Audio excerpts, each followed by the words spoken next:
이어서 간밤 시장 움직임, 실제 시장 참여자들은 어떻게 보는지 알아보겠습니다. 최일호 최슬리 투자자문 상무 연결되어 있습니다. 안녕하십니까? 예, 안녕하십니까. 예, 일단 간밤 시장 상황 가는데 어떤 것들이 제일 중요하다고 보셨습니까?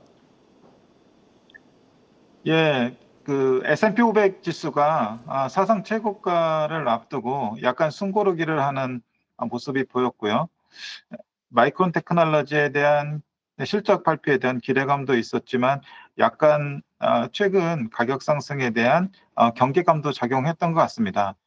그럼에도 불구하고 장 끝나고 발표했던 마이크론 테크놀로지의 실적 발표는 기존 실적이 예상치를 상회했을 뿐만 아니라 앞으로의 향후 가이던스도 강력하게 제시함으로써 지금 시간 내에서 상승을 하고 있고요. 그럼으로써 향후에도 이 IT에 대한 방향성에 대해서 주목할 필요가 있다고 생각을 하는데 2주 전에 미국 실리콘밸리에 있는 IT 주요 기업들을 방문하고 왔는데 대부분 기업들이 최근 관세라든지 지정학적 불확실성하고는 별개로 AI 트렌드에서 기회를 찾으려는 모습이 인상적이었고요. 특히 방문한 기업들이 AI 인프라나 소프트웨어, 로봇 관련된 기업들이었는데 대체로 AI에 대한 향후 전망에 대해서 긍정적이었고요. 특히 통제할 수 없는 매크로 변수에 집착하기보다는 내부적인 혁신을 통해 생산성이라든지 효율성을 어떻게 높일지에 고심하고 있는 점이 인상적이었습니다. 따라서 AI에 대한 믿음을 강화시킬 수 있는 계기가 되었고, 그간 노이즈로 작용했던 중동 갈등이 트럼프 대통령의 중재로 완화되고 유가도 하락하면서 금리도 안정되고 있습니다. 이러한 여건 하에서 연초 이후 지지부진했던 IT 섹터가 회복하고 있는데 특히 반도체의 강세가 두드러지고 있습니다. 대장주인 엔비디아가 종고점을 돌파했고요. 섹터 상승을 역시 엔비디아가 견인하고 있다고 보면 될 것 같습니다.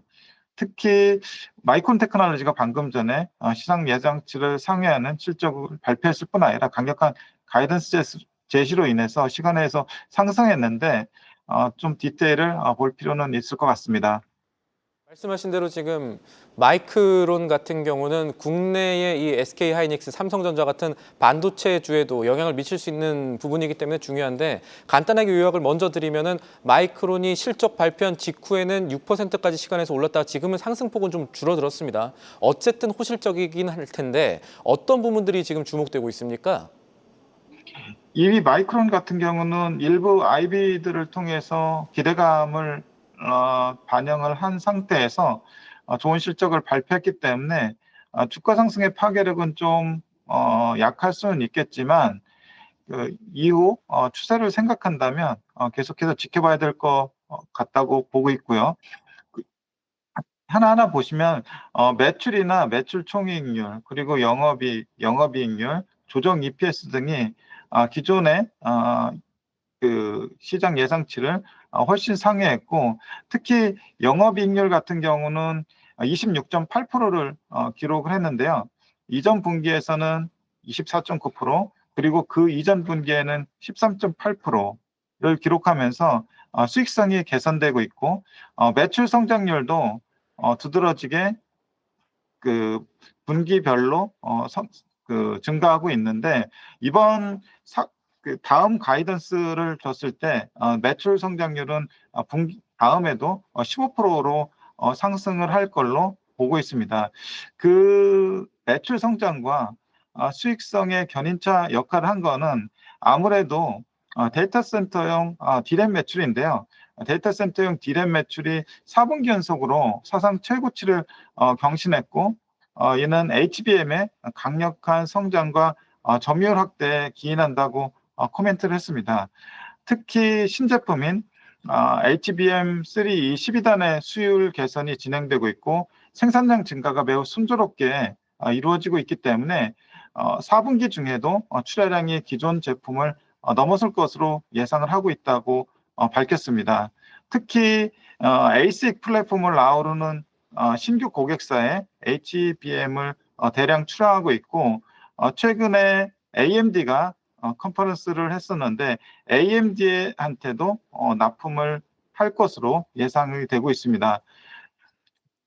다른 알... 부분 보면은 예, 예, 말씀하십시오. 예. 다른 부분 보면은요 PC 같은 경우는 PC 시장의 출하량이 한 자릿수 초반대 성장을 기록할 것으로 예상하고 있는데 그 성장을 이끄는 주요 요인은 AI 기능이 탑재된 PC 채택의 증가와 윈도우 11의 업그레이드 사이클이 될 것이라고 코멘트를 했고요. 모바일 쪽 보면은 올해 연간 스마트폰 출하량이 한 자릿수 초반대 성장을 기록할 것으로 예상이 되는데 이 AI 채택으로 인해서 스마트폰용 D램 용량 증가가 핵심 동력이 될 것으로 코멘트했고 현재 평균적으로 8GB 용량을 탑재한 스마트폰이 앞으로는 11GB 이상을 탑재한 제품 출시로 인해서 출하가 증가할 것으로 보고 있습니다. 자동차 같은 경우는 레벨 2, 레벨 3 수준의 첨단 운전자 지원 시스템 채택이 확대되면서 메모리가 증가할 것으로 예상하고 있습니다. 전반적으로 보면은 데이터 센터나 PC나 모바일이나 자동차 이런 쪽에 수요가 견조한데 데이터 센터도 데이터 센터지만 다른 부분들도 일정 부분 회복하는 것으로 보이고 있고요. 수요 회복과 더불어서 항상 그 시클리컬 산업에서 문제가 되었던 공급에 있어서도 공급량을 상당히 절제하면서 앞으로 주력 제품 가격이 상당히 견조하게 상승하지 않을까 생각을 하고 있습니다. 네, 그래서 알겠습니다. 올해 남은 기간 동안에도 견조한 수요 환경이 이루어질 것이며 관세 등 예상치 못한 수요 변화에도 유연하게 대응하겠다고 밝혔습니다. 저희가 지금 이제 중간중간 질문들을 좀 하려고 했던 이유들이 마이크론이 이번에 내온 숫자 자체는 나쁘지 않은 것으로 보이는데 다만 시간의 거래에서 마이크론의 주가 상승폭이 좀 많이 줄어들고 있다는 점이 눈에 띄거든요. 그래서 혹시 투자자들이 우려할 만한 다른 부분이 나온 건지 아니면 단순하게 이 거래상의 매도세가 많이 나와서 숫자만 좀 바뀐 건지 이런 부분들도 저희가 좀 살펴볼 필요는 있을 것 같습니다.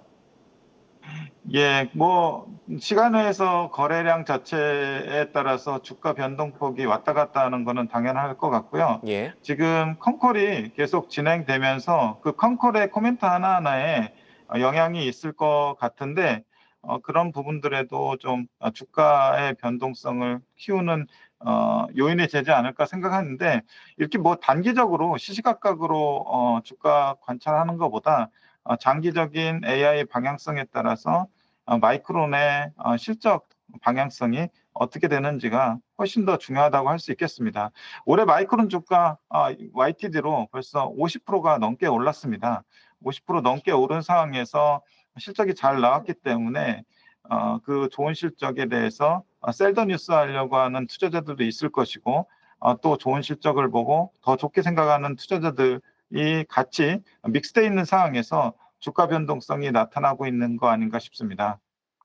네, 그래도 큰 틀에서 섹터에서는 긍정적인 실적이 나왔다라고 정리는 해볼 수가 있을 것 같습니다. 오늘 말씀 여기까지 듣죠. 상무님, 오늘 말씀도 감사합니다. 감사합니다.